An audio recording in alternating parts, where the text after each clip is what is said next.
Hello YouTube and welcome back to the channel. Ninja Turtle here. Another DC custom made action figure, Power Girl. Finally getting to Power Girl. I'm really excited and very happy how she turned out. Though of course I don't think she's perfect.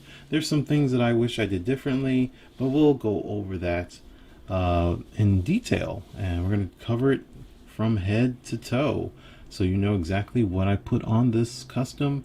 If you wanted to do this yourself, this one was a little bit complicated, so probably would go a different route if I were you, unless you want exactly what I have. So we'll cover that right now. Let's go ahead and get into that. Start at the bottom. Well, with Power Girl's design, I didn't know exactly how I wanted to go about this, but in general, when I think of Power Girl, I always wanted to give her boots like this. These are the boots that she has. However, these are reproductions, so they're not the exact boots off of this Storm figure, by the way. They're Punk Storm figure, which her ankle is not properly set, so I can't make her stand up at the moment, but there she goes. Yeah, so it is using these boots from off of this Storm, and I've seen statues and animations and stuff for her wearing different footwear, but for whatever reason I always associate her wearing boots like this, so that's what I gave her. Like I said, they're a reproduction. I made these boots with my plastic. If you have these boots from Storm, or you can get them, and just do that, it would be a lot easier. But painting black to this isn't as great of a transition. It shouldn't look bad if you prime it, but still, it'd be better, like I did. I actually didn't have any pigment in the plastic when I painted, or when I casted these, so they're just 100% painted. Speaking of which, the blue paint is a paint that I have used very little of prior to this custom. It is a Model Masters acrylic cobalt blue, and I honestly don't like it. I think in general it could make a good Mega Man color, Mega Man for painting a Mega Man at some point in the future if I do it. But in general, I think it's a fine blue. It's just not a great blue. I don't love it. Oop. So in general, I think it's a fine blue, but I don't love it, and I don't love it on Power Girl. I wish I used a different blue, but I'm not, I didn't want to change it while I was painting and doing anything like that. As far as everything else goes, let's keep things going here. So in particular, let's go up to her arms a little bit, and then her lower legs, because it is two things that came from the same figure. So her arms are not just a standard arms that are fine on a modern bodysuit or just the regular figure. They're very big and bulky, and they have cloth ripples on them, so you can see some of that there right near the armpits. That is not me sculpting it on. That is how those arms come, and that's the entire arm, as well as the forearm that is like that, and then the legs also have that as well. But you're not going to find that just in this state on the figure that I'm talking about. It came from the Black Cat. So let's zoom this out a little bit more. It came from the Black Cat. So the entire shoulder, bicep, forearm, and lower leg comes from not this particular Black Cat, but the newer version, the retro carded Black Cat. Thus where these arms and the lower legs come from. So as you can see, they're the exact same arms and legs though, so it's not like it's that much different. I just happen to have this one still. I haven't foddered it yet, but these arms are the exact same arms. They're big and bulky, so that's why it never made sense for me that Black Cat would have this body mold with these big thighs, these big legs, these big arms, sure the big boobs, sure the big butt, whatever, but the arms and stuff, Black Cat didn't make sense. Either way, these are really big arms. These are just about the biggest arms that are on a average size figure for a female. So that's what I gave Power Girl. They are big arms. The only other option for arms that are like this that would fit on this type of figure are the arms that are on like Jocasta and Captain Marvel and so on. I'll show you those later, but those don't have cloth ripples on them. Those are just like bare arms. I wanted those ripples because she's wearing a top. She's wearing, you know, sleeves. So that was important to me. There's also those ripples on the ankles as well. So those are there, but it's just a little harder to see, especially with the way this paint looks. Now, as far as the hair on this black cat, because this stuff is sculpted on, this is not something you can just slip off or remove. It is sculpted on. I had to use a Dremel to Dremel all of that off, both the legs and the forearms, because those are also being used from the same black cat figure. That was all Dremeled down to be as smooth as possible, just to get it in like a regular looking leg, and then took epoxy sculpt and sculpted on the gloves and the boots as you see them there. Do I recommend you do that? Absolutely not. You can go about it an incredibly easier way by using one. You can use legs like this on this Blink figure, which I did not use, by the way. These legs are, for the most part, the same length. They're just, as far as the lower legs go, these are not as muscularly toned or big in the calf muscle area compared to these. And then the thighs, they are the same length, but these again are much more muscularly toned. Which legs are these? These legs are coming from, I have to reach across the room here. They come from this rogue. Actually, not this rogue. I'm gonna put her over on this side. Anyway, I'm not gonna put her on any side because she doesn't want to stand up on my crooked setup here. But these legs on this rogue are, again, the biggest legs and most muscular legs, not just any of the Moonstone body legs, are the biggest, most muscularly toned legs that you can put on a conventional sized female figure. I say conventional because then there's like She-Hulk and stuff. Those are much taller. Those are like 6'5" characters, where Power Girl's 5'11" and 180 pounds. So I wanted to make sure you can see the power, but also have that height scale. So you can see here there's quite a bit of a difference in height. Sure, some of that is the boot, but some of that is just she's a little taller. But yes, these legs are very, very muscularly toned. I believe, I don't know, I don't have the Satana figure, but I believe these are the only, well, that they never painted them flesh tone officially from Hasbro. So if you're curious, that's what these Moonstone body mold legs look like as flesh tone. They are incredibly muscular, ripped, big, thick legs. So I would say do not do what I did using the black cat legs, which, by the way, again, the Moonstone body mold is the same as here. There are a difference between these two legs, between the Rogue style and these. These on the black cat are actually having cloth ripples in them. It's hard to see because of the black. There, you can see a little bit.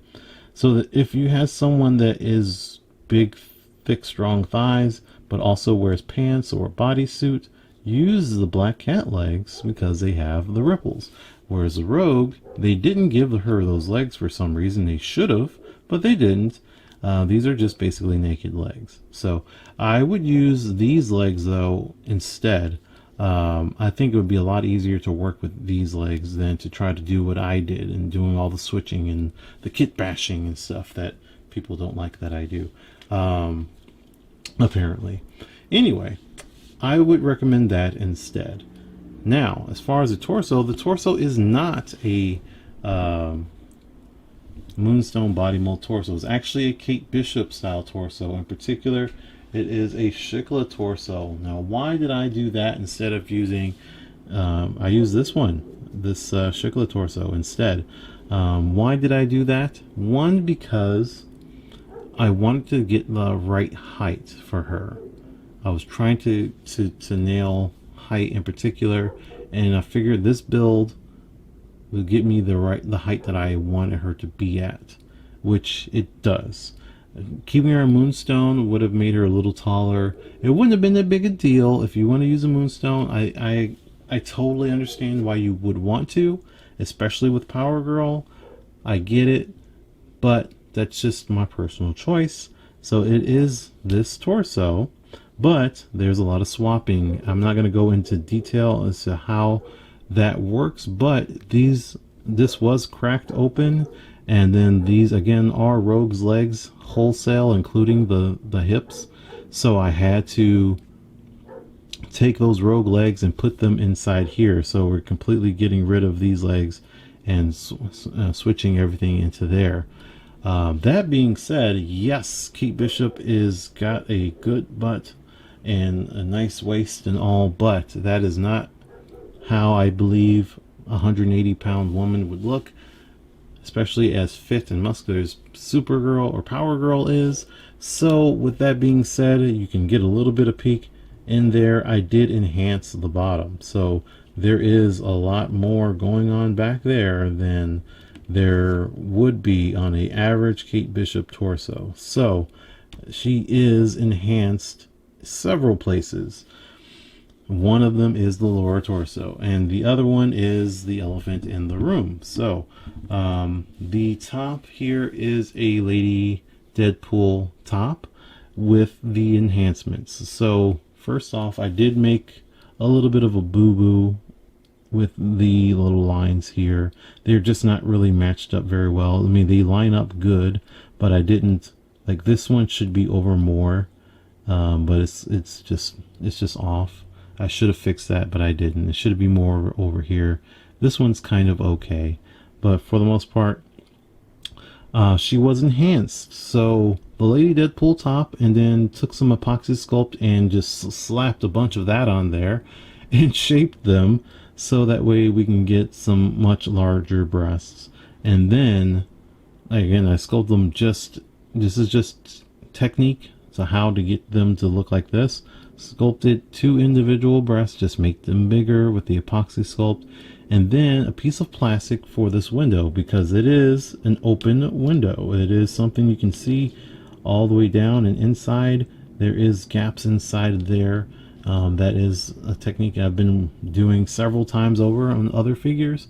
Once the sculpt on the breasts were complete, then added a piece of plastic, just glued it on in the shape of the window, just for the bottom part of it, at least, just to get the window shape on there, and then close the bottom of it so that way there's no hole down there.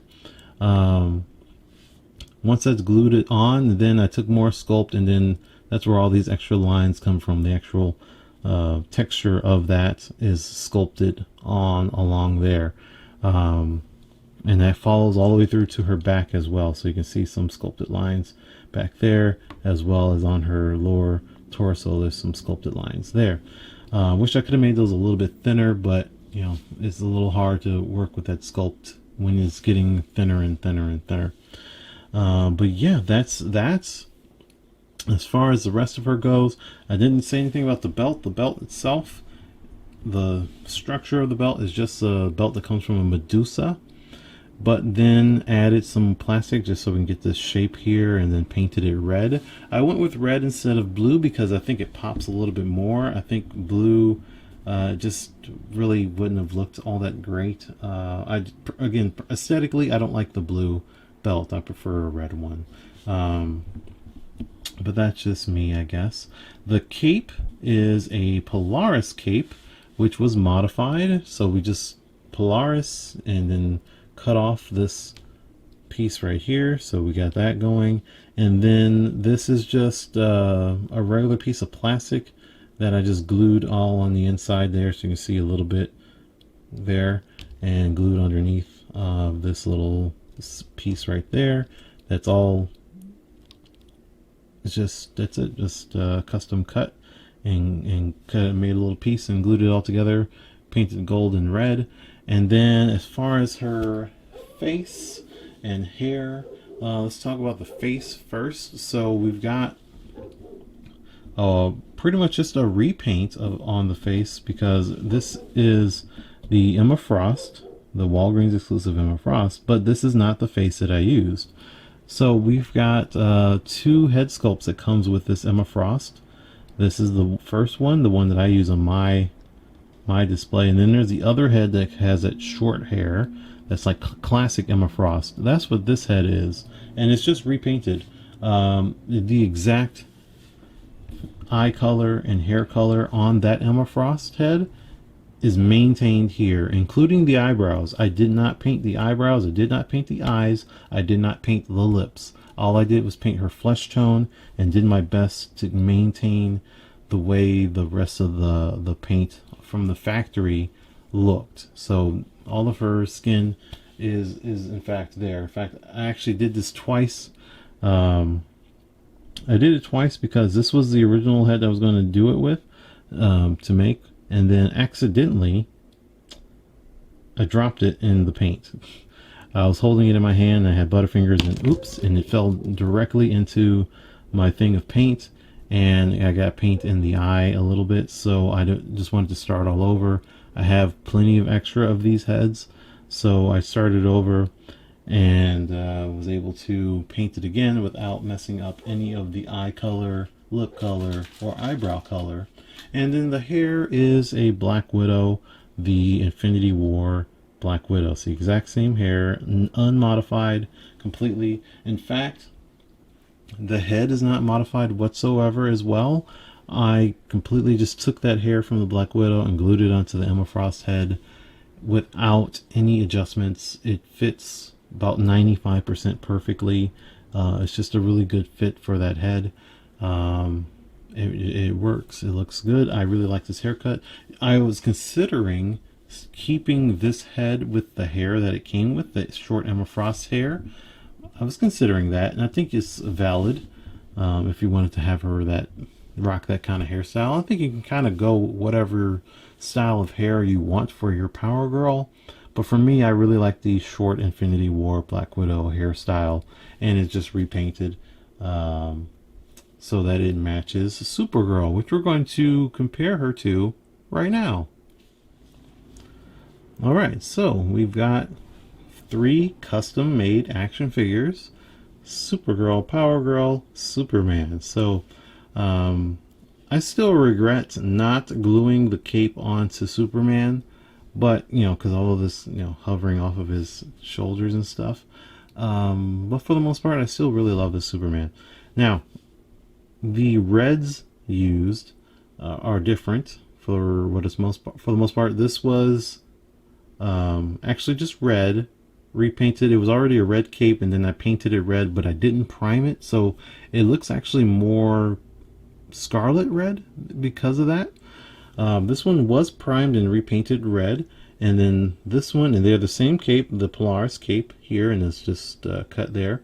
This one was painted, I believe it was chili red, so they do have a little bit different of a hue. I actually really like the chili red more than the regular red. This one's a really deep dark color compared to this one, so I really enjoy the chili red color.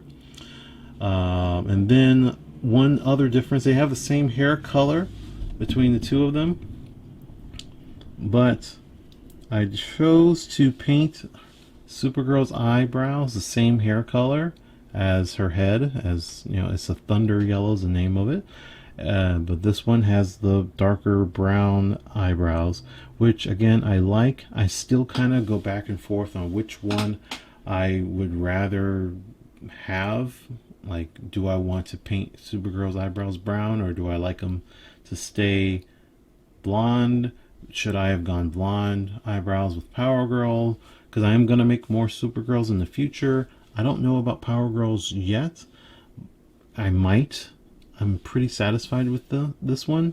It's just, how am I going to go about doing that in the future? I don't really know. That being said, you can see we're getting a pretty good group of supers going on here. Do I make more super House of L type characters or more costumes? Like I said, I will definitely do more Supergirl. That's absolutely happening. Power Girl is a maybe. Superman, probably not. But then, what else? I mean, there's other characters, right? There's, I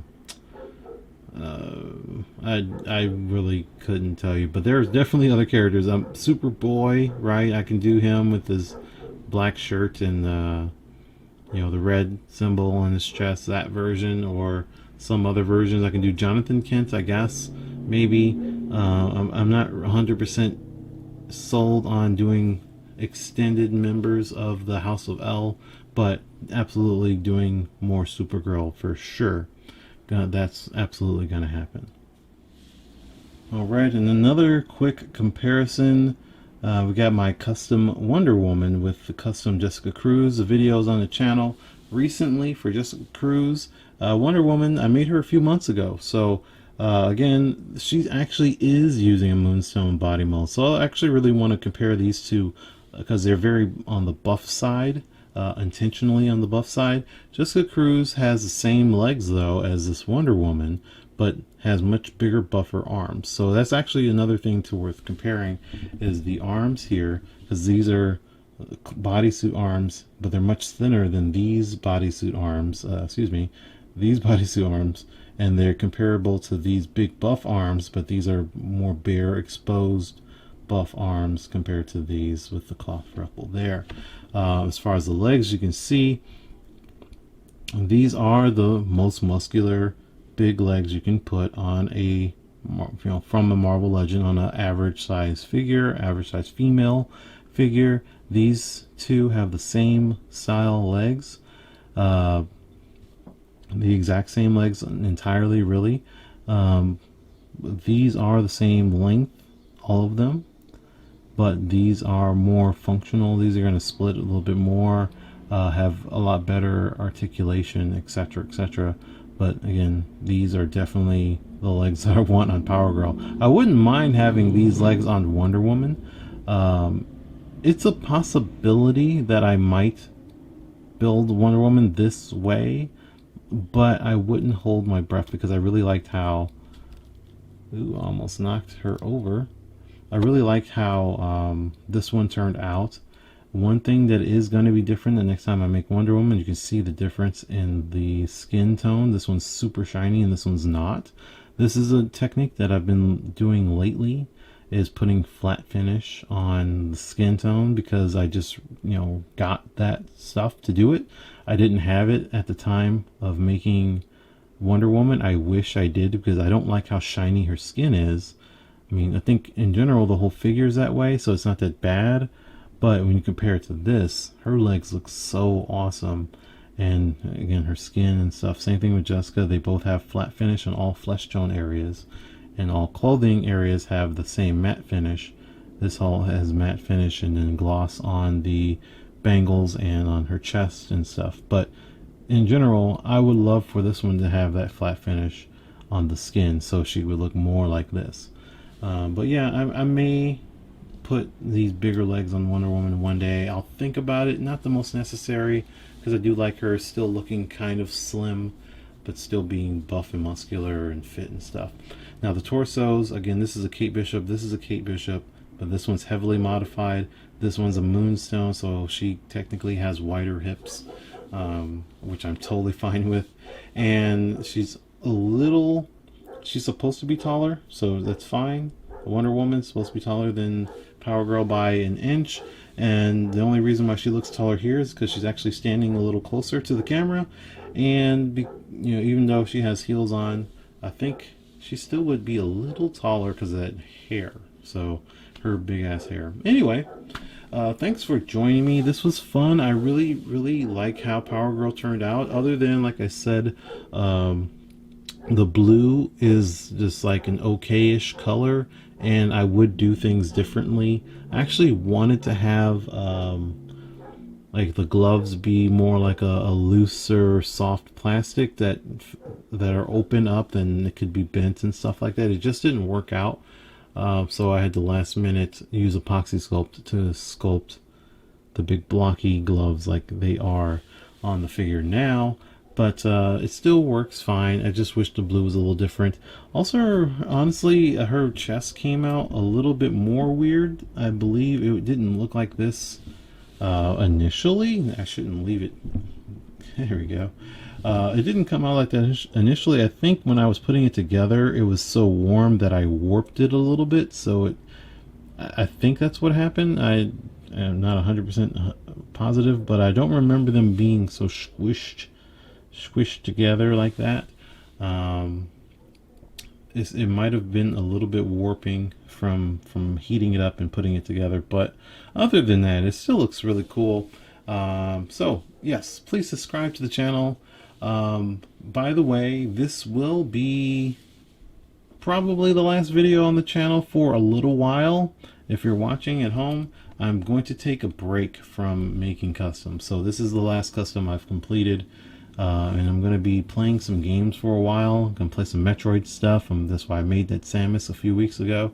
I'm going to be just taking a break, playing some Persona as well, and just relaxing, also getting things prepared for the next wave. So I make waves of figures, like I try to do about 15 at a time, and it's been about 15 since I've made since I took my last break. I think I started this wave with oh boy, I don't know, it was around June. I don't even remember the first character that I did, but it was around June, so it's been about 3 months strong of making customs, and it's time for me to sit back, relax a bit, get caught up. I got to clean some stuff up. I have a big Sentinel on the way from HasLabs. Let me know in the comments if you want to see me do an unboxing video for that, because I might do that, record that, and maybe even live stream it. So let me know if you're interested in that. And then, yeah, other than that, I'm just going to be taking a break and collecting some funds so I can buy more fodder, so I can get the next wave of figures ready to go.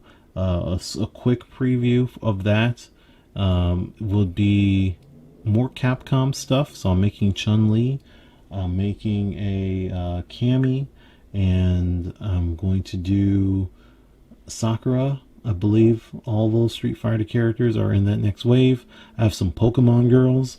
Excuse me, some Pokemon girls that I'm going to make in the next wave, and some, of course, some more Marvel. I believe I'm going to make Emma Frost as Phoenix 5 and Magic as Phoenix 5, just to get started on Phoenix 5 stuff, so I can finally have that, because come on, Hasbro.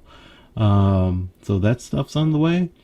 Again, it's going to be a little while, because Persona 5 is a very long game, and I'm going to be probably a month or two away from making new content. So expect to see me end of October, November time for me to make more stuff. And guess what? A new Pokemon game comes out in November, so who knows? It might be a little while before I make some content on the channel, but still subscribe. There's still plenty of videos here to watch, and still plenty more customs to go. Trust me, I have a basement full of figures waiting to be foddered and turned into something cool. Plus, my room is littered with junk that are for my fodder, for my figures, for my customs, all over the place here. So I am not done. It's just a quick break so I can regain sanity and money.